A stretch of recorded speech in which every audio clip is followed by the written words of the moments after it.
আসসালামু আলাইকুম। আশা করি আল্লাহর রহমতে সবাই ভালো আছেন। আলহামদুলিল্লাহ আমিও ভালো আছি। আজকে বিফ তেহারি রান্না করেছিলাম। একদম আমাদের বাসার আশেপাশের যেই সাইডের হোটেলগুলিতে যেভাবে তেহারি রান্না করে থাকে, আজকে আমি চেষ্টা করেছি ওভাবেই রান্না করার জন্য।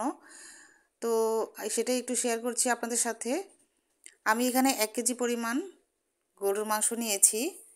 মাংসগুলোকে খুব ভালো করে ধুয়ে নিয়েছি। আর এখানে কিন্তু চর্বিও নিয়েছি আমি কিছু পরিমাণ, ছোট ছোট পিস করে নেওয়া। এরপর দিয়ে দিলাম স্বাদ অনুযায়ী লবণ, টক দই। টক দইটা ফ্রোজেন, এর জন্য এরকম দেখা যাচ্ছে। তারপর দিয়ে দিলাম আদা রসুনের পেস্ট, বাদাম পেস্ট, এখানে 3 রকমের বাদাম আছে।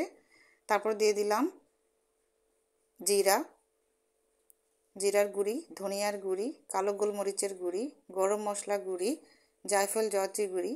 এগুলো সব কিছুই কিন্তু আমি অল্প অল্প করে দিয়েছি। মরিচের গুঁড়ি দিয়েছি, পেঁয়াজ বেরেস্তা দিয়েছি, সরিষার তেল দিয়ে দিলাম। এবার খুব ভালো করে এগুলোকে মিক্স করে নেব। তারপরে আমি 7-8টি কাঁচামরিচ দিয়ে দিলাম, মাঝখান থেকে ভেঙে দিয়েছি আমি। তো এবার ঢেকে রান্না করব।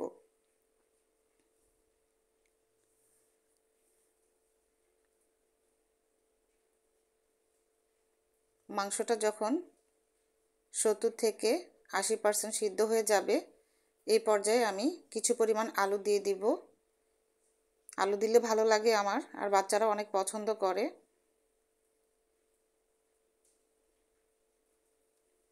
তো আবারও একটু নেড়ে চেড়ে আমি ঢেকে রান্না করব।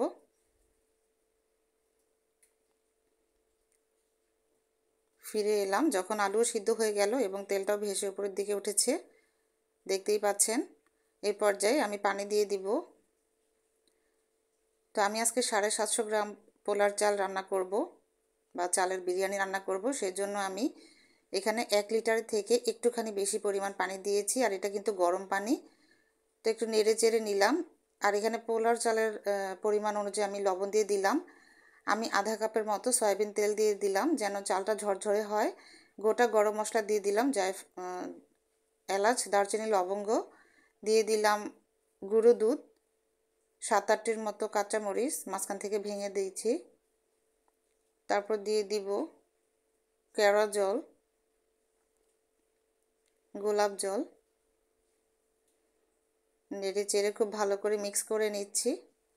এভাবে বলক চলে আসলে আমি চালটা দিয়ে নিব। আর এই চালটাকে কিন্তু, পোলার চালটাকে কিন্তু আমি আগেই ধুয়ে রেখেছি, আধ ঘন্টা আগেই। সেটা পুরোটা দিয়ে দিলাম। আমি আবার একটু পেঁয়াজ বেরেস্তা দিয়ে নিয়েছি। এবার নেড়ে চেড়ে দিচ্ছি। আমি কিশমিশও দিয়েছিলাম। তো চুলা কিন্তু হাই হিটে আছে। যখন এরকম মাখো মাখো একটা অবস্থা হবে, তখন মৃদু আঁচে আমি ঢেকে রান্না করব। কিছুক্ষণ পর পর এসে কিন্তু নাড়াচাড়া দিতে হবে। এই পর্যায়ে আমি একটুখানি ঘি দিয়ে নিচ্ছি। এর উপরে দিয়ে দিচ্ছি পেঁয়াজ বেরেস্তা। আমি আবারও ঢেকে রান্না করব। আঁচটা কিন্তু মৃদু আছে। 5 মিনিট পরে ফিরে এলাম। একটু নেড়ে চেড়ে দেব।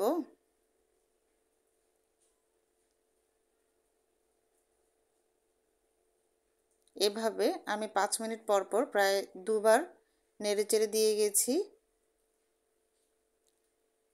আমার তেহারি একদম রেডি। এবার আমি সার্ভ করে নিব। অসম্ভব সুন্দর একটা ঘ্রাণ বেরিয়েছে। আপনারা এভাবেই ট্রাই করে দেখবেন। আশা করি আপনাদের কাছেও ভালো লাগবে। আর দেখতেও কিন্তু খুবই সুন্দর হয়েছিল। সবাই অনেক ভালো থাকবেন আল্লাহর রহমতে। আল্লাহ হাফেজ।